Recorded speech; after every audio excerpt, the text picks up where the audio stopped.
নমস্কাৰ নিউজ আসামৰ দৰ্শকসকলৰ বাবে এই মুহূৰ্তত ডাঙৰ খবৰ লৈ চেষ্টা কৰিছোঁ যেহেতু তীব্ৰ গতিত চলিছে বুলি ক'ব লাগিব জুবিন গাৰ্গৰ যি মৃত্যুৰ তদন্ত এতিয়া তীব্ৰ গতিত চলিছে সিআইডিৰ এছআইটি এতিয়া তীব্ৰ গতিত চলাইছে মৃত্যুৰ যেটো তদন্ত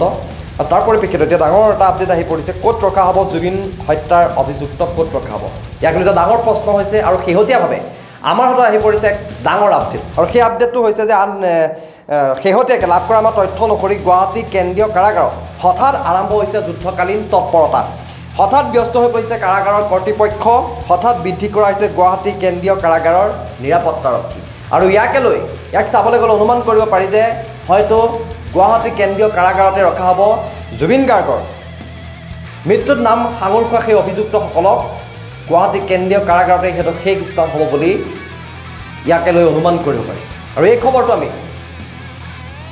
আপোনালোকক জনাবলৈ চেষ্টা কৰিছোঁ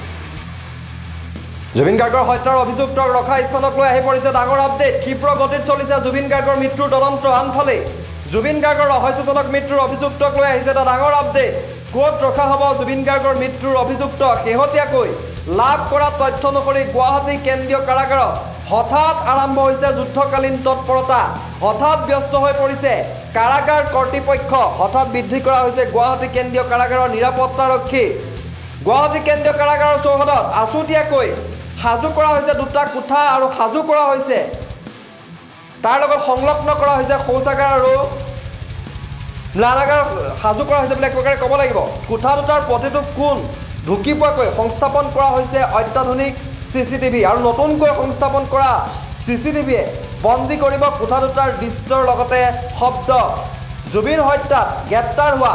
7 গৰাকী অভিযুক্তৰ বাবে এই বিশেষ ব্যৱস্থা গুৱাহাটী কেন্দ্ৰীয় কাৰাগাৰৰ কৰ্তৃপক্ষ উল্লেখ্য যে 1 অক্টোবৰত গ্ৰেপ্তাৰ হৈছে শ্যাম কানু আৰু সিদ্ধাৰ্থ আৰু দুয়োকে 14 দিনৰ জিম্মাত লৈছিল এছআইটি আৰু 14 অক্টোবৰত এছআইটিৰ জিম্মাৰ ম্যাদ উকলি যোৱাৰ পাছতেই গুৱাহাটী কেন্দ্ৰীয় কাৰাগাৰৰ আলহী হ'ব শ্যাম কানু মহন্ত বেপাৰী শ্যাম কানু মহন্ত আৰু বিশ্বাসঘাতক সিদ্ধাৰ্থ শৰ্মাৰ জুবিন গাৰ্গ সেইগৰাকী ভণ্ড মেনেজাৰ